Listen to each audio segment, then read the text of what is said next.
যাবে এ কথা চূড়ান্ত সত্য কথা। এ হলো আজকের আলোচনার ভূমিকা। আজকের মূল আলোচনা ইবাদত সম্পর্কে 5টি কথা আমরা শিখব। 5 কথা আলোচনা হবে, আমাদের আলোচনাটাও শেষ হয়ে যাবে। খুব মন দিয়ে যদি আপনারা শুনেন, আমি আশাবাদী আমরা মিলেমিশে বিষয় শিখতে পারবো ইনশাআল্লাহ। ইবাদত সম্পর্কে 1 নম্বর কথা শিখব, ইবাদতের আবিধানিক পরিভাষা। 2 নম্বরে শিখব আমরা পবিত্র কোরআনে ইবাদত সম্পর্কে। 3 নম্বর হাদিসে ইবাদত সম্পর্কে কি বলা হয়েছে। 4 নম্বর উপকারিতা লাভ করার দিক থেকে ইবাদত কয় প্রকার। আমরা যে সওয়াব কামাই করি ইবাদত করে, এই সওয়াব যে কামাই করলাম, এই সওয়াব কামাই করি যে ইবাদত করে, সে ইবাদত কয় প্রকার। সর্বশেষ আলোচনা ইবাদত কয় মাধ্যমে করি আমরা। এই 5টি আলোচনা আমরা করব ইনশাআল্লাহ। 1, ইবাদতের আবিধানিক পারিভাষিক অর্থ। একটা কিতাব আছে নাম আল-উবুদিয়্যা। আল-উবুদিয়্যা এটা হলো আরবি, এটার বাংলা হলো দাসত্ব। এই কিতাবের 23 নম্বর পৃষ্ঠা আছে। ইবাদতের অর্থ হলো মা'নাহু আয-যুল। ইবাদতের আসল অর্থ হলো নত হওয়া, বিনয়ী হওয়া। আল-ইবাদা ফিল ইসলাম একটা কিতাব আছে, ওই কিতাবের 28 নম্বর পৃষ্ঠা আছে। কুল্লু খুদুইন লাইসা ফাওকাহু খুদু'। প্রত্যেক এমন বিনয় যেই বিনয়ের পরে আর বিনয়ী হওয়া যায় না, এটাকে ইবাদত বলে। এই কিতাবের 30 নম্বর পৃষ্ঠা আছে। আল ইবাদাতু হিয়া তাআতু মা গায়াতিল খুদু'। চূড়ান্ত বিনয়ের সাথে আল্লাহর আনুগত্য করাকে ইবাদত বলে। আজকে এশার নামাজ আমরা এই মসজিদে আদায় করলাম। আপনাদের সাথে আল্লাহ আমাকে ওই মসজিদে এশার সালাত ইমাম সাহেবের পিছনে পড়ার তৌফিক দান করেছেন। এই মসজিদে আজকে যারা এশার নামাজ আমরা আদায় করলাম, আমাদের মধ্যে এশার নামাজে আল্লাহর কাছে যার বিনয়, যার ছোট হওয়া, এই গোলামি করার সময় যে আল্লাহর কাছে সবচেয়ে বেশি ছোট হয়েছে, ওই ব্যক্তির এশার সালাত আল্লাহর কাছে তত বেশি কবুল হয়েছে। সুবহানাল্লাহ। তাহলে ইবাদতের আবিধানিক অর্থ কি শিখলাম?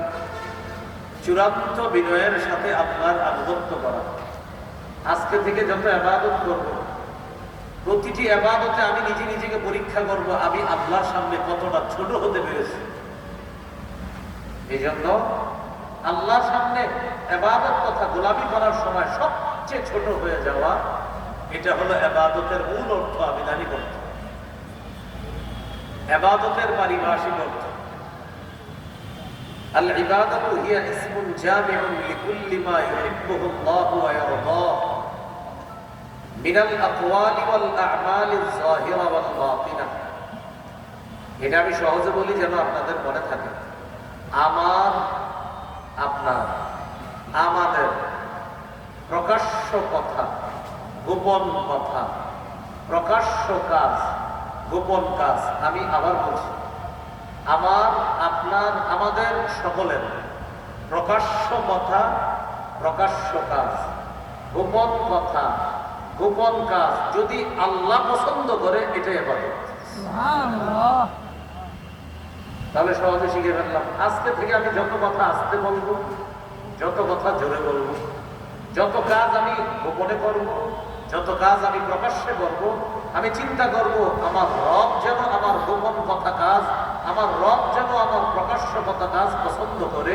রব যদি আমার প্রকাশ্য গোপন সব পছন্দ করে, আমার প্রতিটি গোপন প্রকাশ্য কথা কাজ ইবাদতের অন্তর্ভুক্ত হয়ে যাবে। যেমন আমি আপনাদের সামনে এই মুহূর্তে কথা বলতেছি, এটা কি গোপনে বলতেছি না প্রকাশ্য?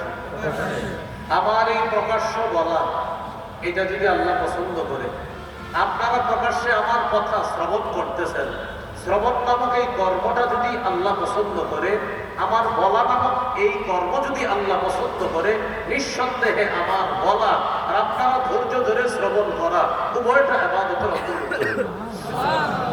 মনে থাকবে না ইনশাআল্লাহ? তাহলে দুইটা জিনিস শিখলাম, একটা আবিধানিক, পারিভাষিক। আবিধানিক মানে আল্লাহর কাছে যত ছোট হওয়া যায় এটা ইবাদত, আর পারিভাষিক অর্থ হলো প্রকাশ্য কথা, প্রকাশ্য কাজ, গোপন কথা, গোপন কাজ যদি কে পছন্দ করে, আল্লাহ, এটাই ইবাদত। আল্লাহ আমাদেরকে ইবাদতের অর্থ বুঝে আজকে থেকে আমাদের প্রতিটি কথা কর্ম যেন রব ইবাদতের অন্তর্ভুক্ত করে দেয়, আল্লাহ এমন ভাবে চলার তৌফিক দান করেন। আমিন। আজকের দ্বিতীয় আলোচনা, পবিত্র কোরআনে ইবাদত বা গোলামি মৌলিকভাবে দুই প্রকার। এক নম্বর সাধারণ গোলামি বা সাধারণ দাসত্ব, দুই নম্বর বিশেষ গোলামি বা বিশেষ দাসত্ব। সাধারণ গোলামির মধ্যে সবাই অন্তর্ভুক্ত, ইমানদার বেঈমান সবাই। এটা কিভাবে? ভালো করে বুঝে শুনে বলবেন, ইমানদাররা অসুস্থ হয় কি হয় না? বেঈমানরা অসুস্থ হয় কি হয় না? ইমানদার অসুস্থ হওয়ার ফায়সালা কার? বেঈমানও অসুস্থ হওয়ার ফায়সালা কার? আল্লাহ। অসুস্থ হওয়ার ক্ষেত্রে এই সিদ্ধান্তটা আল্লাহ। ইমানদাররা এই সিদ্ধান্ত স্বেচ্ছায় মানে, আর বেঈমানরা এই সিদ্ধান্ত অনিচ্ছায় মানে। বাকি বেঈমানরাও সিদ্ধান্তটা মানে। এর মানে আল্লাহ রব্বুল আলামিনের এই বিধানটা বেঈমানরাও প্রতিহত করতে পারে না। এই গোলামি বেঈমানরা অনিচ্ছায় হলেও মেনে নেয়। আল্লাহ অসুস্থতা দিলে এটাকে রক্ষা করার কেউ নাই। বেঈমানরা আল্লাহকে স্বীকার করে না, তাকে অসুস্থতা মেনে নেয়। আর ইমানদার অসুস্থতাও মেনে নেয়, স্বীকার করে আল্লাহ দিছে। ইমানদারের স্বীকৃতি স্বেচ্ছায়, বেঈমানের স্বীকৃতি অনিচ্ছায়। বাকি রবের এই ফয়সালা ইমানদারও মেনে নেয়, বেঈমানও মেনে নেয়। এটাকে বলে সাধারণ গোলামি বা সাধারণ দাসত্ব। সাধারণ গোলামি, সাধারণ দাসত্ব। আরেকটা উদাহরণ দিলে বুঝবেন না। এই জায়গায় যারা আছেন, খানা খান কারা কারা? এবার আমরা হাত তুলে বলি, অত্যন্ত ধর্মের মানুষ খানা খায়নি, চাল ডাল খেয়ে দেয়। বলেন কে দেয়? চাল ডাল আল্লাহ দেওয়ার ফায়সালা। ইমানদার মানে বলেন স্বেচ্ছায়, বলেন ইমানদার মানে স্বেচ্ছায়, আর বেঈমান মানে অনিচ্ছায়। আমার হাদিসে কিছু মানে আল্লাহ খাবার খাওয়ায়, এটা ইমানদাররা আমরা সহজে মেনে নেই। বেঈমানরা এটা মানে না, কিন্তু যখন মাটি ঘুরা দেখে একটা বীজ, একটা দানার মধ্য থেকে কেমনে বের হয়, মানতে চাইও আমার মানে না, কারণ আল্লাহর মানলে তখন আপনি বিরোধিতা কেমনে করবেন। এই জন্য সাধারণ গোলামির মধ্যে সবাই শামিল। ইমানদার স্বেচ্ছায় শামিল, আর বেঈমান অনিচ্ছায় শামিল। এটাকে বলা হয় সাধারণ দাসত্ব বা সাধারণ গোলামি। এই কথাটা আছে সূরা মারিয়ামের 93 নম্বর আয়াতে। আল্লাহ বলেন, ইন কুল্লু মান ফিস সামাওয়াতি ওয়াল আরদি ইল্লা আতির রাহমানি আবদা। আসমান জমিনের এমন কেউ নাই যারা রহমানের কাছে দাস রূপে উপস্থিত হবে না। আসমান জমিনের সকলেই রহমানের কাছে দাস রূপে উপস্থিত হবে। ইমানদাররাও দাস রূপে উপস্থিত হবে, বেঈমানরাও দাস রূপে উপস্থিত হবে কিয়ামতের ময়দানে। বাকি ইমানদার কিয়ামতের ময়দানে আল্লাহর কাছে তার গোলামি হবে গ্রহণযোগ্য, বেঈমানের গোলামি গ্রহণযোগ্য হবে না। ইমানদারের ঠিকানা হবে জান্নাত, বেঈমানের ঠিকানা হবে জাহান্নাম। ফেরাউন আল্লাহকে আল্লাহ মানছে, তখন হাওয়াকে ধর করা বা প্রাণটা যখন কণ্ঠাগত হলো, প্রাণ কণ্ঠাগত হয়ে গেলে তখন আর ঈমান কবুল হয় না। এটাকে কোরআনের ভাষায় বলা হয় হাত্তা ইদা বালাগাতিল হুলকুম। প্রাণ যখন কণ্ঠাগত হয়ে যায়, কণ্ঠাগত হয়ে যাওয়ার পর এটাকে বলা হয় হালাতে গরগরা। প্রাণ বের হবে হবে অবস্থায়, এখন ওই মুহূর্তে যদি বলে আমানতু আন্নাহু লা ইলাহা ইল্লাল্লাযী আমানাত বিহি বানু ইসরাঈল ওয়া আনা মিনাল মুসলিমিন। ফেরাউন মরে যাবে ওই মুহূর্তে বলতেছে আমি ঈমান আনলাম ওই সত্তার উপর যে সত্তার উপর বনি ইসরাঈল ঈমান আনছে। ফেরাউন ঈমান আনছে, স্বীকৃতি দিয়ে দিল ফেরাউন। আল্লাহ তাআলা জবাব দিয়ে দিলেন, আনা অর্থাৎ আসইতা, এখনই বানাতো, একটু আগেই তো নাফরমানি করছো, এখন তোমার প্রাণ কণ্ঠাগত, এখন ঈমান আর গ্রহণযোগ্য হবে না। ফেরাউনও আল্লাহকে আল্লাহ মেনে নিচ্ছে, ঈমানও আমার স্বীকৃতি দিয়ে ফেলেছিল, তো আল্লাহ গ্রহণ করে নাই। কিয়ামতের ময়দানে সবাই বুঝবে যে আসলে মানে ইমানদারের এই বুঝা তাকে জান্নাতে নিয়ে যাবে, আর বেঈমানরা কিয়ামতের ময়দানে এই বুঝ তার কোনো কাজে আসবে না, ঠিকানা জাহান্নাম। তাহলে কিয়ামতের ময়দানে সবাই বুঝবে রব কয়জন, তিনি কে, আল্লাহ। এই বুঝাটা লাভ হবে তাদের, ইমানদারের, আর বেঈমানের জন্য কি হবে না। আরেকটা হলো বিশেষ দাসত্ব। বিশেষ দাসত্ব বা বিশেষ গোলামি সবাই করে না, শুধু আল্লাহর নির্বাচিত বান্দারাই বিশেষ দাসত্ব করে, তারা হলো ইমানদার বান্দা। এই বিশেষ গোলামি করার কারণে ইমানদারদেরকে কিয়ামতের ময়দানে আল্লাহ বিশেষ নিরাপত্তায় জান্নাত দান করবেন। সুবহানাল্লাহ। সূরা ফুরকানের ৬৩ নম্বর আয়াতে আল্লাহ বলেন, وعباد الرحمن الذين يمشون على الأرض هونا وإذا خاطبهم الجاهلون قالوا سلاما। রহমানের বান্দা তারা যারা জমিনে বিনয়ী হয়ে চলে, নত হয়ে চলে, তারা হলো রহমানের বান্দা। এখন আপনারা বলেন জমিনে নত হয়ে কি সবাই চলে না কিছু মানুষ? তারা হলো আল্লাহর নির্বাচিত বান্দা যারা বিনয়ী হয়ে চলে। বুঝাইতে চাইরা এই বিশেষ মানুষগুলোকে কিয়ামতের ময়দানে আল্লাহর বিশেষ দেওয়া মর্যাদা আল্লাহ জান্নাতে অধিষ্ঠিত করবেন। সুবহানাল্লাহ। এবার আল্লাহর কাছে একটু দোয়া করি, বলেন আল্লাহ আপনি আমাদেরকে বিশেষ গোলামি করার তৌফিক দান করেন, যেন আমরা আপনার বিশেষ বান্দাদের অন্তর্ভুক্ত হতে পারি। তাহলে একটা সাধারণ গোলামি আর একটা বিশেষ গোলামি। সাধারণ গোলামিতে সবাই অন্তর্ভুক্ত, আর বিশেষ গোলামিতে শুধু ইমানদাররা অন্তর্ভুক্ত। আমরা আমাদের সকলকে বিশেষ গোলামিতে আমরা যেন শামিল হতে পারি, আল্লাহ তৌফিক দান। আমিন। আজকের ৩ নম্বর আলোচনা, হাদিসে ইবাদত সম্পর্কে কি বলা হয়েছে এই ব্যাপারে কয়েকটা দৃষ্টান্ত নিয়ে আমরা। ১ নম্বর দৃষ্টান্ত, হাদিসের কিতাব নাম আবু দাউদ। এই কিতাবের ১৪৭৯ নম্বর হাদিস। এই হাদিসের মধ্যে আসছে রাসূলুল্লাহ সাল্লাল্লাহু আলাইহি ওয়াসাল্লাম বলেন, আদ-দুআ হুয়াল ইবাদা, দোয়া করাটা এটাও একটা ইবাদত। দোয়া করা এটাও একটা ইবাদত। আমরা আল্লাহর কাছে দোয়া করা ভুলে গেছি। আমরা শুধু এখন হুজুর দোয়া করলে আমরা দোয়া করি, ভাই নিজেরা যে দোয়া করা দরকার এটা মানুষ ভুলে গেছে। প্রায় হুজুর একটু দোয়া করেন, মানে আপনি দোয়া করেন না কেন? দোকানে বসে বসে হুজুর একটু আসেন দোয়া করেন, আরে আপনি দোয়া করেন না কেন বসে বসে?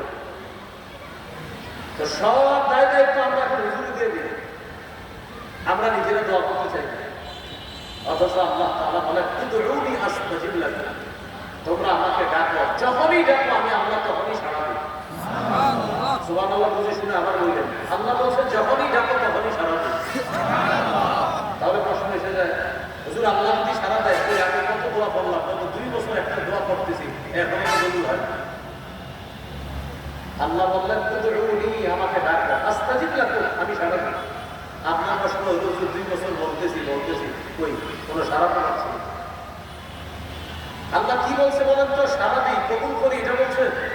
কি বলছে বলেন সবাই? সাড়া দিই। সাড়া দেওয়ার উদ্দেশ্য কি? এই কথাটা প্রথমে বুঝেন। যখনই আমরা আল্লাহকে যা বলি, আপনার সাথে সাথে আমাদের ডাকে সাড়া দেয়। এটা হলো প্রথম কথা। দ্বিতীয় কথা, আমরা যখন আল্লাহকে বলি, আল্লাহ আমার একটা জায়গা দরকার, অন্য জায়গাটা আমার দরকার, খুব দরকার, আল্লাহ আপনার ব্যবস্থা করে দেন। এই পরিমাণ জায়গাটা হয়েছে, আরেকটু হলে হয়েছে, আল্লাহ আপনার ব্যবস্থা করে দেন। আপনি 2 বছর ধরে আপনাকে এই কথাটা বলতেছেন, যতবার বলছেন ততবার আল্লাহ সাড়া দিয়েছে। আমার তো বলো কি বলবো, বান্দা বলো কি বলবো, আল্লাহ আপনার কথা ততবার শুনছে। তিনি মাদ্রাসার বড় হুজুর, আমি ওনার কাছে একটা দরখাস্ত করেছি ছুটির জন্য, উনি দরখাস্ত গ্রহণ করেছে, কিন্তু এখনো সাইন দেন। আবার বলছি, আমি দরখাস্ত দিয়েছি, তিনি দরখাস্ত গ্রহণ করেছে, সাইন দেন। তাহলে মাদ্রাসার বড় হুজুর, আমি যতবার দরখাস্ত দিয়েছি তিনি ততবার গ্রহণ করেছে, সাইন দেয় নাই। হ্যাঁ, একদিন সাইন দিয়েছে, দরখাস্ত করে শুনে বললেন, আমি খবর নিয়ে দেখছি তোমার ছুটিটা দরকার, এই জন্য তোমার ছুটি আমি মঞ্জুর করলাম। আমি যতবার ছুটি চেয়েছি ততবার আমার সাথে তিনি কথা বলেছে, একবারও তিনি আমার সাথে কোনো খারাপ আচরণ করে নাই, কিন্তু ছুটি মঞ্জুর করেছে একবার। আপনার কাছে যতবার যা বলি দরখাস্ত সাথে সাথে গ্রহণ করেছে। এই ব্যাপারে তিনটা কথা। এক, হয়তো আপনার এই প্রার্থনার বিষয়টা আল্লাহ খুব দ্রুত কবুল করে ফেলবেন। আজকে চাইছেন, হতে পারে আল্লাহ কালকে দিয়ে দিবেন আপনাকে। নাম্বার দুই, এখন দিবে না, আল্লাহ দেখবে আমার এই বান্দার উপকার হবে আরো 2-3 বছর পরে। সময় অনুযায়ী আল্লাহ আপনার ওই 2 বছর ধরে করার দোয়াটা 2 বছর পরে আল্লাহ কবুল করবে। কেন? আল্লাহ জানে 2 বছর পরে আপনার জন্য এটাকে কল্যাণ। 3 নাম্বার, আল্লাহ আপনার দোয়াটা দুনিয়াতে কবুল করবে না, কিয়ামতের ময়দানে আল্লাহ আপনাকে অনেক আগে জান্নাত দিয়ে দিবে। যখন আপনি বলবেন আল্লাহ আমার এত মর্যাদা কেন দেওয়া হলো, আমার জান্নাতেও আপনার মর্যাদা বাড়তে থাকবে, আল্লাহ আমার এত মর্যাদা বাড়তেছে কেন? আল্লাহ বলবে দুনিয়াতে তুমি আমার কাছে দরখাস্ত করেছো অসংখ্যবার, প্রতিবারই দরখাস্ত গ্রহণ করেছি, তবে মঞ্জুর করি নাই, প্রতিবার গ্রহণ করে নিয়েছি আমি আল্লাহ। হ্যাঁ, দরখাস্ত যেগুলো দুনিয়াতে আমি তোমার প্রার্থনা অনুযায়ী প্রার্থনা পুরা করি নাই, এটা আমি রেখে দিয়েছি একটা উদ্দেশ্যে। আজকে জান্নাতে তোমার এই মর্যাদা বুলন্দ করার জন্য, বাড়ানোর জন্য ওই দোয়াগুলো স্টপে রেখে দিয়ে আজকে সেগুলোর প্রতিদান দান করবো। তখন এই বান্দা বলবে দুনিয়াতে যদি আমার আরো দোয়া কবুল না হইতো আরো ভালো হইতো। তাহলে উত্তর দিয়ে আপনারা, যতবার দোয়া করি দরখাস্ত ততবার কি হয়? মাশাআল্লাহ গ্রহণ হয়। বলেন, যতবার দোয়া করি ততবারই কথা কি হয়ে যায়? গ্রহণ হয়ে যায়। তাহলে আজকে থেকে মনে রাখবো, যতবার আল্লাহকে বলি আল্লাহ আমার এটা দরকার, আল্লাহ ডাকে সাড়া দেয়। আরে এর চেয়ে আর সৌভাগ্যের কি যে আমি রবকে কথা বললে রব আমার ডাকে সাড়া দিচ্ছে। এই জন্য জুতার ফিতা যখন লাগবে আজকে থেকে বলে যাবেন আল্লাহ আমি বাজারে যাইতেছি, আমার একটা জুতার ফিতা কিনতে হবে, ফিতাটা যেন ভালো হয়। এটা শুধু আল্লাহরে বলে গেছেন, হাদিসে আসছে জুতার ফিতাও আল্লাহর কাছে চাইবেন। সুই কিনতে গেলে যাওয়ার আগে বলে যাবেন আল্লাহ আমি বাজারে একটা সুই কিনতে যাইতেছি, সুইটা যেন কারোর জন্য ক্ষতিকারক না হয়। এই যে আল্লাহকে শুধু বলে যাচ্ছেন, যতবার বলতেছেন আল্লাহ আমার এটা দেন ওটা দেন, আমার সুইটা যেন ভালো হয়, জুতার ফিতাটা আমি কিনবো আল্লাহ এটা যেন টেকসই হয়, আল্লাহরে বলতেছেন। ক্ষণে ক্ষণে বলতে বলতে আপনি সওয়াব পাইতেছেন। মানে কিনলেন সুই পাইলেন সওয়াব, কিনলেন সুই পাইলেন সওয়াব। কেন? এই যে আল্লাহর একটু বলে দিয়েছেন। আল্লাহ আমাদেরকে প্রতিটা কথা প্রতিটা ক্ষেত্রে আল্লাহর কাছে একটু দোয়া করার তৌফিক দান করেন। আমি বিষয়টা আরো সহজে বুঝি। হুজুরের কাছে আসছে, ইমাম সাহেবের কাছে কথা বলার জন্য। ইমাম সাহেবের কাছে বলার আগে বললেন আল্লাহ আমি ইমাম সাহেবের কাছে আমি জানি কথা বলবো, ইমাম সাহেব যাতে আমার একটু সময় দেয়। এই শুধু আল্লাহর কাছে বললে ইমাম সাহেবের সাথে কথা বলতে হবে। আপনি যে এটা বললেন আল্লাহ আল্লাহ তাআলা বলতেছেন আমাকে ডাকলা আমি সাড়া দিলাম, আর নবী বলতেছেন আর দোয়া ওয়াল ইবাদা, তুমি যে দোয়া করছো আল্লাহর কাছে এটা ইবাদতের অন্তর্ভুক্ত হয়ে সওয়াব পেয়ে গেছে। কথা বললেন হুজুরের সাথে, হুজুরের সাথে এই কথা বলার আগে আল্লাহকে বলে দিয়েছেন, আল্লাহ সওয়াব দিয়ে দিয়েছে, কারণ আপনি আল্লাহর কাছে বলাটাই ইবাদতের অন্তর্ভুক্ত হয়ে গেছে। তাহলে বলেন তো কি পরিমাণ আল্লাহর কাছে কথা বলা দরকার? আমাদের কম না অনেক বেশি? আল্লাহ আমাদেরকে কথা বলে মনে রাখার তৌফিক দান। বাসে উঠলেন, উঠার আগে কিছু দোয়া করে উঠলেন, আল্লাহ আমি গ্রামের উদ্দেশ্যে রওনা করতেছি, কোনো বিপদ আপদ যেন না হয়। আল্লাহ কিছু বললেন, বলতে সমস্যা কোথায়? রাসূলুল্লাহ সাল্লাল্লাহু আলাইহি ওয়াসাল্লাম বলেন আদ-দুআ হুয়াল ইবাদা, দোয়া করা এটা ইবাদত। দৃষ্টান্ত নাম্বার 2, তিরমিজির হাদিস 2201 নম্বর হাদিস। রাসূলুল্লাহ সাল্লাল্লাহু আলাইহি ওয়াসাল্লাম বলেন আল ইবাদাতু ফিল আরশ কা হিজরাতুন ইলাইয়া। ফেতনার জামানায় আমার কোন উম্মত ইবাদত করা, আমি নবীর কাছে হিজরত করার সমতুল্য। এই যুগে নবীর কাছে সশরীরে হিজরত করার কি কোনো সুযোগ আছে? নাই। সাহাবায়ে কেরাম মক্কা থেকে হিজরত করে মদিনায় গেছে। আল্লাহ রাসূল বলেন ফেতনার জামানায় আমার উম্মত ইবাদত করা কেমন যেন আমি নবীর কাছে হিজরত করার মতো। সুবহানাল্লাহ। আবু দাউদের হাদিসে আছে ফেতনার জামানায় আমার এক উম্মতের ইবাদত আল্লাহ তাকে 50 জনের সওয়াব দান করবে। সাহাবায়ে কেরাম জিজ্ঞাসা করলেন হুজুর এটা কোন 50 জন? আমরা 50 জন নাকি ওই যুগের 50 জন? যেমন এই যুগে একজন ইবাদত করলেন 50 জনের নেকি কামাই করলেন, এই 50 জনের নেকি যে আপনি পেয়ে গেলেন এটা কি এই যুগের 50 জন নাকি সাহাবায়ে কেরামের 50 জন? এটা সাহাবায়ে কেরাম রাসূলুল্লাহ সাল্লাল্লাহু আলাইহি ওয়াসাল্লামকে প্রশ্ন করলেন। নবীজি জবাব দিলেন ফাজরু 50 মিনকুম, তোমরা সাহাবীদের 50 জনের নেকি আমার ফেতনার জামানার এক উম্মতকে আল্লাহ দান করেন। সুবহানাল্লাহ। তাহলে এবার আপনারা বলেন এই ফেতনার জামানায় ইবাদত কি পরিমাণ করা দরকার? আল্লাহ আমাদের সুযোগগুলা কাজে লাগিয়ে সময়গুলা কাজে লাগানোর তৌফিক দান করেন। সময় খুব কাজে লাগান। মসজিদে এসে বসেন, জোহরের জামাত দেখায়, সুন্নত করার পর দেখলেন এখনো 10 মিনিট বাকি আছে, পয়সা পয়সা ইস্তেগফার করেন, সুবহানাল্লাহ বলেন, আলহামদুলিল্লাহ পড়েন। এগুলো পড়তে পড়তে আপনার মনে হইলো হুজুর অনেক করছে, আর কি করুন, কোরআন তেলাওয়াত করেন। কোরআন তেলাওয়াত করতে করতে আপনার আর মন চাইতেছে না এখন পড়তে, কোরআন রেখে দেন। তাসবিহ করতে মন চাইতেছে না, ঠিক আছে, আপনি চুপচাপ নিচের দিকে বসে থাকেন। আপনি যে মসজিদে নামাজের অপেক্ষায় আছেন, হাদিসে আছে ইন্তিজারুস সালাতি সালাতুন, নামাজের অপেক্ষা করাটাও নামাজ, মানে নামাজে থাকলে যে সওয়াব পাবেন, নবী বলেন নামাজের অপেক্ষা করলেও সেই সওয়াব আল্লাহ দেন। সুবহানাল্লাহ। আমরা কি করি, যখন দেখি জামাতের 5-7 মিনিট বাকি আছে, পাশের জন্য কি অবস্থা, ছোট মেয়েটার বিয়ে আপনার আর কি অবস্থা, আর দুনিয়ার যত খবর আছে সব এলো। মসজিদের বাহিরে কিন্তু একটু মনে মনে এই কথাগুলো, মসজিদে যাওয়ার পর ইবলিস সব বুঝাই দিতেছে, তুমি যা যা পাওয়ার এখানে দিলে বাইরে কিছু করে এখানেই বলি। এগুলো কথাগুলো সত্য কিনা? ইমাম সাহেব যদি কোনো ধরনের জামাতে 2 মিনিট আসতে দেরি হয়, 30-এ জামাত ঘটনা সাথে 31 হয়ে গেছে, সবাই মিছিলের সহকারে ঘুরের দিকে তাদের মিছিল দিয়ে দেখবেন যে সবাই মিছিল, 1 মিনিট দেরি হলে সবাই একসাথে ঘুরের দিকে। যদি 2-3 মিনিট হয়ে যায়, 4-5 মিনিট, এই তখন পুরো মসজিদ কথা বলা শুরু হয়ে যায়, ঘটনা এই সেই এই হলো হালাত। কেন ভাই মসজিদে আসেন, ওনার 2 মিনিট দেরি হয়েছে, 2 মিনিট সুবহানাল্লাহ বলেন আপনি, আপনারা একটু প্রথমে আমারে বলেন, ঠিক আছে 2 মিনিট দেরি হয়েছে, এই 2 মিনিট কি আপনাদের গুনাহ হয়েছে মসজিদে? তাহলে মসজিদে আপনার কেন এমন টেনশন? যখন আপনি ভোটার আইডেন্টি কার্ড বা কিছু বানাইতে চান, ফজরের আগে গিয়ে সিরিয়াল ধরে সারাদিন নাস্তা দুপুরের খাবার না খায়া বাস অপেক্ষা করতেছে, প্রশ্রব করতেও যায় না, যদি কোনো সমস্যা হয়। ঠিক, সুযোগগুলো কাজে লাগা, সময়গুলো কাজে লাগা। রাসূলুল্লাহ সাল্লাল্লাহু আলাইহি ওয়াসাল্লাম বলেন, ফিতনার জামানায় ইবাদত করা আমি নবীর কাছে হিজরত করার সমতুল্য হয়ে যায়। আল্লাহ আমাদেরকে এই জামানায় সব মুহূর্তগুলো, সব সুযোগগুলো রবের ইবাদতে কাজে লাগানোর তৌফিক দান করুন। আমিন। আরেকটা দৃষ্টান্ত দেন, মুসনাদ আহমদ হাদিসের কিতাব 6895 নম্বর হাদিস। এই হাদিসটি শোনানোর আগে আপনাদের কিছু বলে নিই। এক ব্যক্তি প্রতিদিন এই মসজিদে বসে কোরআন তেলাওয়াত করে, ফজরের পরে হতে পারে, মাগরিবের পরে হতে পারে, এশার পরে হতে পারে। এই বেচারার অভ্যাস হলো প্রতিদিন সকালে 5 পৃষ্ঠা কোরআন তেলাওয়াত করে, সন্ধ্যায় 5 পৃষ্ঠা করে, যতটুকু পারে উনি কোরআন তেলাওয়াত করে। একদিন উনি অসুস্থ হয়ে গেছে।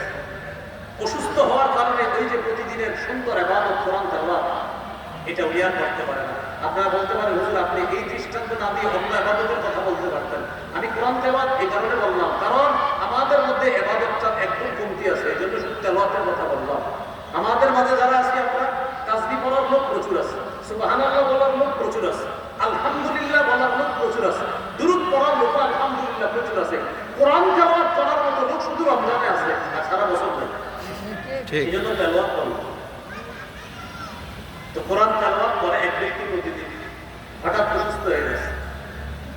অসুস্থ হওয়ার পর ওই ব্যক্তি আজকে আর কোরআন পড়তে পারে না। এই ব্যাপারে রাসূল সাল্লাল্লাহু আলাইহি ওয়াসাল্লাম বড় চমৎকার কথা বলছেন, ইন্নাল আবদা ইযা কানা আলা তরিকাতিন হাসানাতিন মিনাল ইবাদা সুম্মা মারিদা। আল্লাহ কোন বান্দা ইবাদতের সুন্দর একটা পদ্ধতি গ্রহণ করেছে, এই ইবাদতটা সে নিয়মিত করে, যেমন বললাম কোরআন তেলাওয়াত। সুম্মা মারিদা, এই বান্দা একদিন অসুস্থ হয়ে গেছে। কিলা লিল মালাকিল মুআক্কালি বিহি উক্তুব বিমিসলি আমালিহি ইযা কানা তারিকা।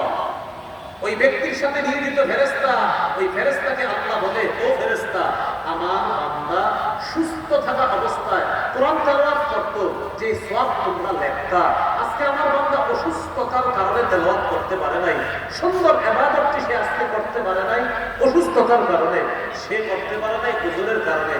আমি আল্লাহ তো কম দিতে পারি না, আমার বান্দা প্রতিনিয়ত যে ইবাদতটা করত, আজকে উযরের কারণে না করতে পারলো, সওয়াব লেখা বন্ধ করবা না, প্রতিনিয়ত যে সওয়াব লেখা, আজকেও সেই সওয়াব দিবে। সুবহানাল্লাহ। এই জন্য প্রিয় ভাইরা, ইবাদতের সুন্দর কিছু পদ্ধতি আমরা প্রতিনিয়ত গ্রহণ করার চেষ্টা করব ইনশাআল্লাহ। আল্লাহ তৌফিক দান করুন। আমিন। আরেকটা দৃষ্টান্ত দেখি ইবাদতের। সহিহুল জামে হাদিসের কিতাব, এই কিতাবের 4214 নম্বর হাদিস। রাসূলুল্লাহ সাল্লাল্লাহু আলাইহি সাল্লাম বলেন, ফাদলুল ইলমি আহাব্বু ইলাইয়া মিন ফাদলিল ইবাদা। সাধারণ জনগণের নফল ইবাদতের চাইতে আলেমের ইলম অন্বেষণ করার ইবাদতটা আমি নবীর কাছে আরো বেশি দামি। বুঝলাম না? সুবহানাল্লাহ কি বললেন না? সুবহানাল্লাহ। এখন প্রত্যেক কথা সুবহানাল্লাহ বললেন। যে হুজুর তো ফজিলত পেলাম সবচেয়ে। আমাদের দেশের মানুষ হুজুর তো ওয়াজ করতে চায়, হুজুর বলে ফজিলত বললেন। কথা হচ্ছে আমরা তো ফজিলত বলতে। এতক্ষণ সুবহানাল্লাহ বললেন জোরে জোরে, যে বললাম আলেমের ইলম অন্বেষণের মর্যাদা। সুবহানাল্লাহ কেন ভাই? এটা তো নবীর হাদিস। নবীজি রাসূলুল্লাহ হাদিসে সুবহানাল্লাহ বললেন, সেই হুজুরদের সম্পর্কে যদি হাদিসটা বললো সব চুপ হয়ে গেল। এতে বোঝা যায় আপনারা চান এদেশে ইসলাম কায়েম না হোক।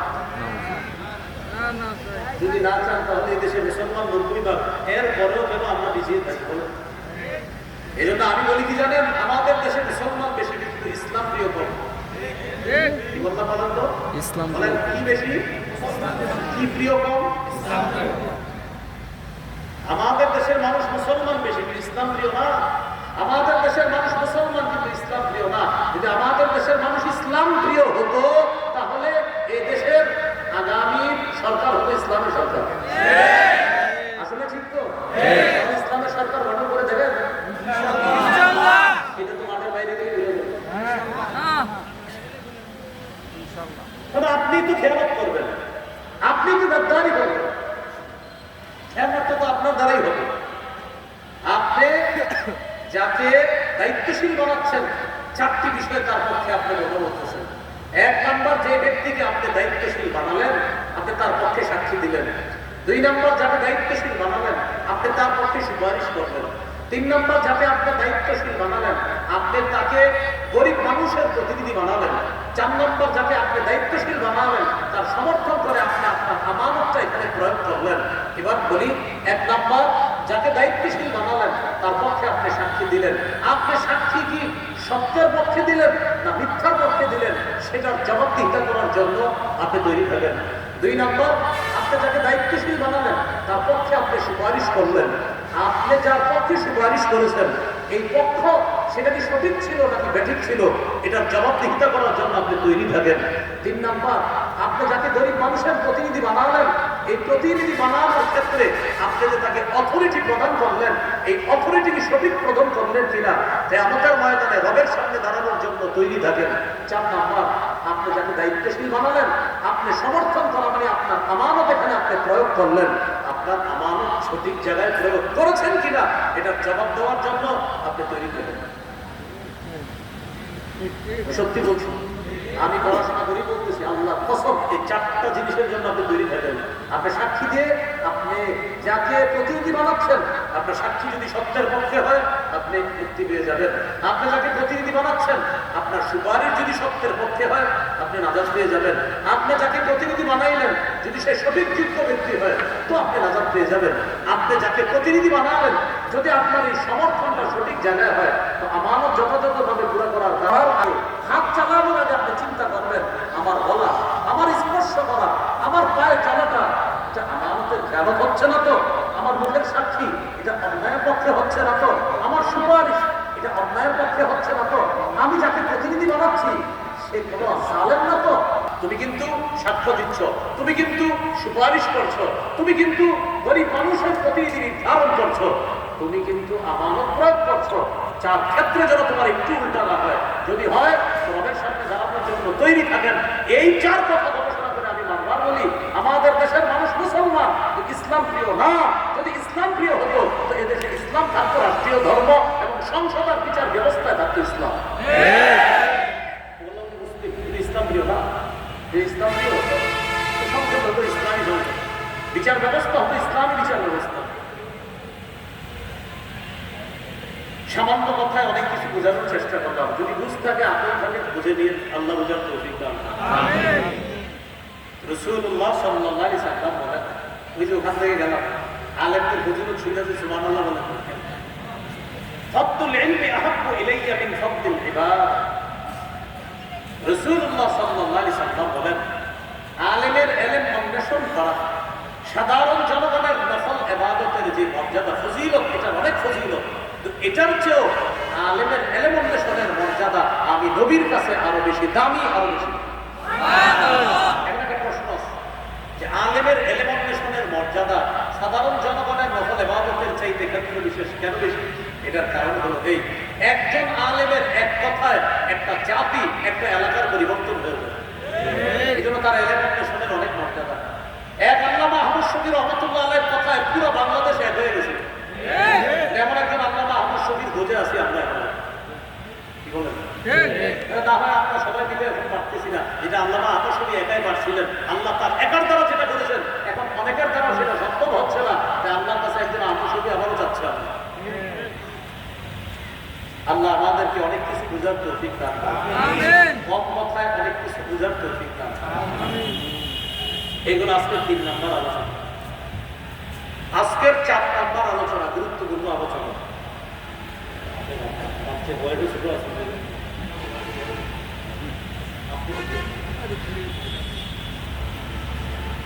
সামনে ছোট গোলাপ ভুল হয়ে যায়, আপনাদেরকে দেখে দিচ্ছি বন্ধ করছে না। এগুলো 3 নাম্বার কথা। 4 নাম্বার কথা, উপকারিতা লাভ করার দিক থেকে ইবাদত 2 প্রকার। ওলামা হযরতরা বলা দরকার নেই, আপনারা একটু মনে করেন। সওয়াব কামাই করার দিক থেকে ইবাদত 2 প্রকার। এক, নিজে ইবাদত করে সওয়াব লাভ করা। 2, অন্যের সাহায্যে ইবাদত করে সওয়াব লাভ করা। বরং আমরা যে সওয়াব কামাই করি ইবাদতের, এই ইবাদত কয় প্রকার? এক, ইবাদতের সওয়াব কামাই করি কিভাবে? নিজে ইবাদত করি। আরেকটা হলো অন্যের সাহায্যে ইবাদত। নিজে ইবাদত করে সওয়াব কামাই করা, যেমন ফজরের আগের 2 রাকাত সুন্নাত কারো সাহায্য করছেন না নিজে নিজে? যোহরের আগের 4 রাকাত সুন্নাত, যোহরের পরে 2 রাকাত। আসরের আগে মন চাইলে 4 রাকাত সুন্নাত, এশার আগে যদি সময় থাকে 4 রাকাত সুন্নাত, এটা মন চাইলে হচ্ছে বললে সওয়াব আছে, না বললে কোনো গুনাহ নেই। তো এই যে কাজগুলো করলেন, এগুলো কি অন্যের সাহায্যে না নিজে ইবাদত করলেন? এটা নিজে ইবাদত করে সওয়াব। কোরআনে একটা সূরা বললেন, নামাজের মধ্যে আপনি আলহামদুলিল্লাহি রাব্বিল আলামিন নিজে নিজে ইবাদত করতেছেন। তিরমিজির হাদিসে আছে, মান ক্বারাআ হারফান মিন কিতাবিল্লাহ ফালাহু বিহি হাসানা ওয়াল হাসানাতু বিআশরি আমসালিহা। কোরআনের একটি অক্ষর যদি কেউ পড়ে, তার আমলনামায় 10টি নেকি লিপিবদ্ধ হয়ে যায়। সুবহানাল্লাহ। এটা হলো নিজে ইবাদত করে সওয়াব কামাই করা। 2 নাম্বার, অন্যের সাহায্যে ইবাদত করে সওয়াব কামাই করা। যেমন আজকে এশার নামাজ জামাতে আমরা একা একা করছি না, বলেন সবাই একা নাকি কার সাহায্যে? কার সাহায্যে? ইমাম। বলেন কার সাহায্যে? ইমামের। তাহলে সুন্নত নামাজের সওয়াবটা একা একা ইবাদত করে কামাই করি, আর জামাতের সওয়াব কারো সাহায্যে ইবাদত করে সওয়াব কামাই করি। জামাতের সওয়াব পাইতে হলে কমপক্ষে 2 জন লাগবে, আর একা সওয়াব যেটা কামাই করি এটা একা একা নামাজে।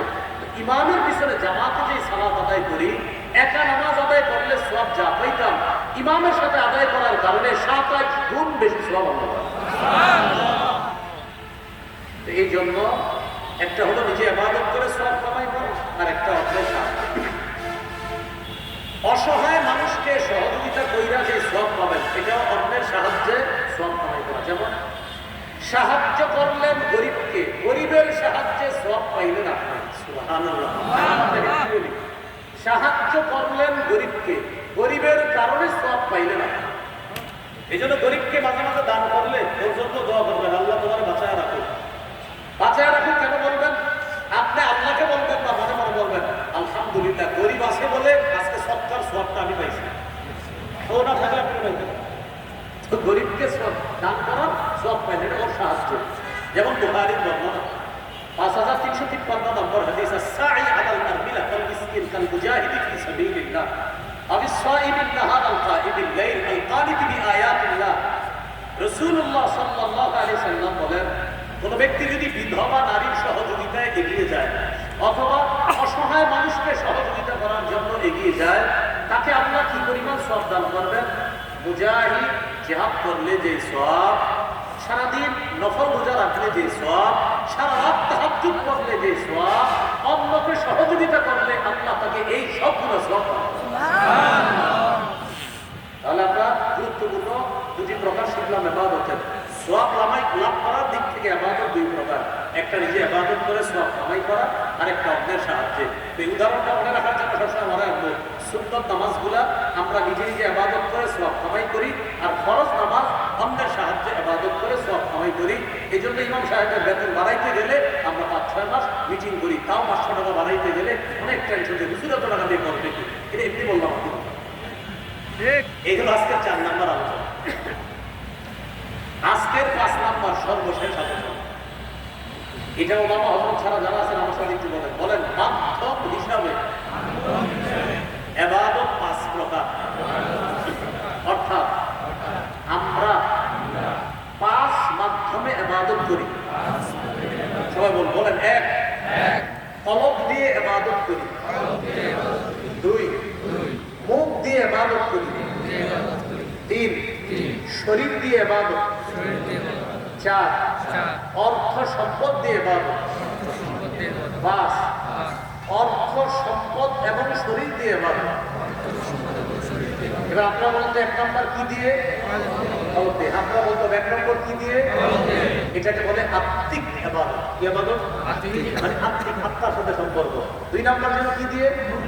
এটাকে বলে মৌখিক ইবাদত। 3 নম্বর যেন কি দিয়ে? শরীর, এটাকে বলে শারীরিক ইবাদত। 4 নম্বর অর্থ সম্পদ, এটাকে বলে আর্থিক ইবাদত। 5 নম্বর অর্থ সম্পদ এবং শরীর দিয়ে, এটাকে বলে আর্থিক এবং শারীরিক। এবার বলেন তো 1 নম্বর কি দিয়ে ইবাদত করি? কলব দিয়ে যে ইবাদত করি, যেমন বিশুদ্ধ নিয়ত করা, এটা কলবের ইবাদত। আজকে এশার নামাজ যারা পড়তে আসছেন, মসজিদ থেকে বের হয়ে, বাসা থেকে বের হয়েছেন মসজিদের উদ্দেশ্যে, তো এশার নামাজ পড়তে আসছেন যারা, মনে মনে নিয়ত ছিল কি ফজর পড়া না এশা পড়া? বাস নিয়ত হয়ে গেছে। সহিহ বুখারীর 1 নম্বর হাদিস, ইন্নামাল আমালু বিন্নিয়াত, আমলের প্রতিদান বিশুদ্ধ নিয়তের সাথে। তাহলে আজকে থেকে মনে রাখবো, কখনো যদি কেউ জিজ্ঞাসা করে আচ্ছা কলবের ইবাদতের একটা দৃষ্টান্ত দাও তো, সাথে সাথে বলে ফেলবেন বিশুদ্ধ নিয়ত করা, এটা কলবের ইবাদত। মনে থাকবেন ইনশাআল্লাহ। আচ্ছা আপনারা বলেন তো কলবের ইবাদতের একটা দৃষ্টান্ত বলেন তো। আরেকটা বলেন ইখলাস, কলবের ইবাদত। ইখলাস কিসের ইবাদত? ইখলাস দেখানো যায় না, কোথায় থাকে? কলবে। যেমন একটা দৃষ্টান্ত দিলে সহজে মনে থাকবে সারা জীবন। আমি বলবো, আপনারা জবাব দিবেন। কোরআনের যতগুলো সূরা আছে সব সূরার নাম সূরার মধ্যে আছে। কোরআনের যতগুলো সূরা আছে সব সূরার নাম সূরাতে আছে, একটা সূরা ব্যতিক্রম আছে। আচ্ছা কিছু সূরা পড়ি আমরা। আউযু বিল্লাহি মিনাশ শাইতানির রাজীম, বিসমিল্লাহির রহমানির রহিম। ওয়াইলুল লিকুল্লি হুমাযা, সূরার নাম কি? হুমাযা। আরে সূরার নাম হুমাযা, সূরার মধ্যেও পেয়ে গেলাম হুমাযা। আলাম তারা কাইফা ফাআলা রাব্বুকা বিআসহাবিল ফিল, সূরার নাম ফিল, সূরাতেও পেয়ে গেলাম কি? ফিল। লিইলাফি কুরাইশ, সূরার নাম কুরাইশ। আরাআইতাল্লাযী ইউকাযযিবু বিদ্দীন, এই সূরাটির শেষ আয়াত হলো ওয়ায়ামনাউনাল মাউন, সূরার নাম মাউন। ইন্না আ'তাইনাকাল কাউসার, সূরার নাম কাউসার, সূরাতেও কি আছে? কাউসার। এরপরে দেখেন কুল ইয়া আইয়ুহাল কাফিরুন, সূরার নাম কি? কাফিরুন। বলেন সূরার মধ্যে কাফিরুন আছে না নাই? আছে। আচ্ছা ইদা জাআ নাসরুল্লাহ, সূরার নাম কি? নাসর, সূরার মধ্যে নাসর আছে না নাই? আছে। তাব্বাত ইয়াদা আবি লাহাব, সূরার নাম? সূরার মধ্যে লাহাব আছে কিনা? আছে। আচ্ছা এরপরে একটা সূরা বাদ দিয়ে পরেরটা দেন, কুল আউযু বিরাব্বিল ফালাক, সূরার নাম কি? ফালাক। ফালাক শব্দটা সূরার মধ্যে আছে কিনা? আছে। কুল আউযু বিরাব্বিন নাস, সূরার নাম কি? নাস। নাস আছে কি সূরার মধ্যে? একটা সূরা বাদ রাখছি, কি নাম বলেন? ইখলাস। সূরার নাম কি? ইখলাস। এবার আমি সূরাটা বলি, দেখি ইখলাস শব্দটা বের করি আমরা, দেখি। কুল হুয়াল্লাহু আহাদ, তাইলাম আল্লাহুস সামাদ, তাইলাম লাম ইয়ালিদ ওয়া লাম ইউলাদ ওয়ালাম ইয়াকুল লাহু কুফুয়ান আহাদ, ওটা নাম তো ইখলাস। সূরার মধ্যে কি না ইখলাস? আল্লাহ আমাদেরকে শিখাইতে চায় ইখলাস দেখানো যায় না, তাই সূরার নাম রাখছি ইখলাস। এটা যেহেতু দেখানোর জিনিস না, তাই সূরার মধ্যে এটা না দেখায়া তোমাদেরকে শিক্ষা দিলাম ইখলাস দেখানো যায় না, এটা এখানে রাখতে হয়, এটা শুধু আল্লাহ দেখে, এটা অন্যকে দেখানো যায় না। তাই ইখলাস সূরার নাম, সূরার মধ্যে শব্দটা না রেখে আমাদেরকে শিক্ষা দিলেন এটা দেখানোর জিনিস না, এটা লালন পালন পালন করার জিনিস, এটা শুধু আমি আল্লাহ দেখি। সুবহানাল্লাহ। তাহলে সব সূরার নাম সূরাতে আছে, একটা সূরার নাম ইখলাস, শব্দটি সূরার মধ্যে নাই, তবে সূরার পরতে পরতে ইখলাস আছে। আল্লাহ এক, আল্লাহ এক, এটা বিশ্বাস রাখতে হবে, একদম অন্তরে ইখলাস। এটা আল্লাহ অমুখাপেক্ষী, হ্যাঁ ইখলাস, একদম ভিতর থেকে বিশ্বাস করতে হবে। আল্লাহ সন্তান নেন না, সন্তান জন্ম দেন না, কারো থেকে জন্ম নেন না, এটা একদম অন্তরে বিশ্বাস, ইখলাসের মধ্যে রাখতে হবে। আল্লাহর কোন সমকক্ষ নাই, এটা শুধু মুখে বলতে হবে না, এখানে রাখতে হবে। মানে এই সূরার পরতে পরতে ইখলাস আছে, এটা বুঝে নিতে হবে, এটা বের করে নিতে হবে, এটা অনুভব করতে হবে। এটা দেখানো বা বলার জিনিস না, আল্লাহ শিখাইলেন ইখলাস, এটা দেখানো যায় না। তাই আমি আপনার সূরার নাম ইখলাস রেখে সূরার মধ্যে ইখলাস শব্দটি আল্লাহ কেন দেননি শিক্ষা দিলেন। এই শোনো, ইখলাস দেখানো যায় না, এটা ভিতরে রাখতে হয়। আল্লাহ কত সুন্দর একটা শিক্ষা আমাদের দিলেন। এই হলো ইখলাস, এটা হলো অন্তরের ইবাদত। অন্তরের একটা ইবাদত প্রথমে বলছি আমি কি জানি, বিশুদ্ধ নিয়ত। দ্বিতীয় ইবাদতটা বললাম কি জানি, ইখলাস। নাসাঈর হাদিস 3140 নম্বর হাদিস, ইন্নাল্লাহা লা ইয়াকবালু মিনাল আমাল ইল্লা মা কানা লাহু খালিসান ওয়া মান উহিয়া বিহি ওয়াজহুহু। আল্লাহ ততক্ষণ বান্দার আমল কবুল করেন না যতক্ষণ আমলটা ইখলাসের সাথে না হবে, ততক্ষণ বান্দার আমল আল্লাহ কবুল করেন না। আল্লাহ আমাদের সকলকে বিশুদ্ধ নিয়তের সাথে ইখলাসের সাথে সব ইবাদত করার তৌফিক দান করেন। আমিন। অন্তরের আরেকটা ইবাদত আছে, বলেন আমার সাথে, লা ইলাহা ইল্লাল্লাহ।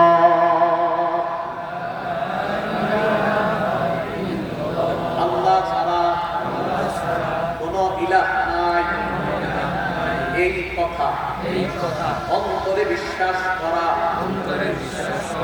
নাম হলো ঈমান। বলেন লা ইলাহা ইল্লাল্লাহর বিশ্বাস, অন্তরের ইবাদত। মাশাআল্লাহ। বলেন তো বিশুদ্ধ নিয়ত কিসের ইবাদত? অন্তরের ইবাদত। ইখলাস কিসের ইবাদত? অন্তরের ইবাদত। লা ইলাহা ইল্লাল্লাহর এই বিশ্বাসটা কিসের ইবাদত? এটা বুঝে আসে বোকা বোকা মানুষের জিজ্ঞাসা করেন, বোকা বোকা যারা কথা বলতে পারে না, ওরে বিভিন্ন মাধ্যমে জিজ্ঞাসা করবেন আল্লাহ কথা, ওই আপনার এভাবে বলবেন আল্লাহ ছাড়া কোনো ইলাহ নেই, আপনি এরকম বলবেন, ও দেখাই দিবে আমি মুখে বলতে পারতেছি না, আমি এখানে বিশ্বাস করি আল্লাহ ছাড়া কোনো ইলাহ নেই। সুবহানাল্লাহ। মানুষ আপনারা বলে দিন।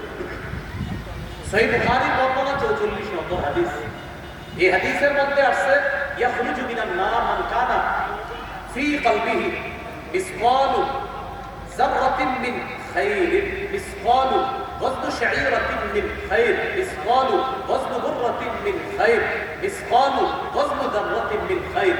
এই খায়র তার উদ্দেশ্য মিন ঈমান, যার অন্তরে সরিষার দানা পরিমাণ, জব পরিমাণ, কম পরিমাণ ঈমান থাকবে, এই ব্যক্তি কোনো অপরাধের কারণে জাহান্নামের সাজা ভোগ করলেও একদিন জাহান্নাম থেকে বের হয়ে ওই পিওর লা ইলাহা ইল্লাল্লাহর বিশ্বাস অন্তরে সামান্য পরিমাণ থাকার কারণেও আল্লাহ তাকে একদিন জান্নাত দান করবেন। আমরা জানি ইবাদত কর্ম ভাবে করি, পাঁচ। এক নাম্বার কি দিয়ে? কলব দিয়ে। এইগুলো কলবের আলোচনা। দুই, আল ইবাদাতু বিল ফামি ওয়া বিল লিসান, মুখ দিয়ে ইবাদত করি, এটাকে বলে মৌখিক ইবাদত। মৌখিক ইবাদতের মধ্যে শ্রেষ্ঠ ইবাদত তিলাওয়াতুল কোরআন, কোরআনের তেলাওয়াত করা, যেটা আমরা পুরো বছর করি না। রমজানে আসলে 2-3 খতম পড়ে 27শে রমজান রাতে এসব নামাজের আগে ইমাম সাহেবের কামরায় গিয়ে দরজা নক করে, হুজুর আছেন কি? হুজুর এই চিন্তা রাখেন তো, হুজুরে বুঝলা দেখে আমার দাদার জন্য এক খতম, দাদির জন্য এক খতম, নানির জন্য এক খতম, হুজুর খতমগুলো বক্সায়া দিয়ে দিয়ে বক্সানো মানে হলো পৌঁছানো। বক্সানো মানে কি? আমার কথা হলো আপনাকে 27 দিন পড়লেন, এগুলো পরিছিল এতদিন না, আপনি সিরিয়াসলি নেন। আপনি যদি আমার বুঝাই দিতে পারেন যে আপনাকে বক্সানোর দোয়াটা হুজুরের কাছে চাইলেন পৌঁছাইবে, তো এর মানে আগে পৌঁছে দেয়, আগে পৌঁছে যে বললেন আমার একটু বুঝাই দিতে পারেন, তো আমি বলবো হ্যাঁ এটা আমিও লিখবো, হুজুর আমি একটা কোরআন করছি, এটা একটু বক্সায় দিই। আরে ভাই, আপনি যখন যেই নিয়তে পড়তেছেন আল্লাহ তো সেই নিয়ত তখনই পুরো করতেছে। আপনি দাদার জন্য পড়তেছেন, তার সাথে সাথে আপনি হরফে হরফে সওয়াব যাচ্ছে দাদার। তাহলে আইসা আমার বলা কি? বক্সানো। বক্সানো বলার অর্থ দাঁড়ায় এই 27 দিন হুজুর আমি যে করছি এটা শুধু বাতাসে বাতাসে ঘুরতেছিল, আপনি বলার পরে যদি এটা যায়, না হয় যদি না যায়, এটা হলো প্রথম কথা। দ্বিতীয় কথা, এটা বলার পর বিবিরে বলে কোরআন দেখা দাও, গিলাফুল ভাইয়া আগামী রমজানে আল্লাহ বাঁচার আবার দিব, এটা রেখে 27শে রমজানের পরের দিন আর কোরআন বলে না। কারণ আমাদের দেশে 27 রমজান মানি, তারাবিও শেষ, কোরআন তেলাওয়াতও শেষ। আল্লাহ বাসাইছে করে রোজাগুলো রাখে, তারাবিও করে না অসংখ্য মানুষ, কোরআন তেলাওয়াতও করে না, কারণ 27 মানি শেষ। হুজুর 27 পর্যন্ত মুসলিম যে পরিমাণ হয় 28 দিন দিতে হয়, 28 দিন রমজান আছে কিনা? আছে। রমজান আছে, মুসলিম ভাই কষ্ট নিয়েন না, বোঝার চেষ্টা করেন। 27 আপনি ছিলেন মসজিদে, 28 আপনি কোথায়? 28 রমজান আছে এখনো, আপনি কোথায়? 27 আপনি রমজান তো এখনো রয়ে গেছে, আপনি কেন 28 মসজিদে নেই? 27 পুরা মসজিদ ভরা, 28 দুই কাতার মুসল্লি কেন?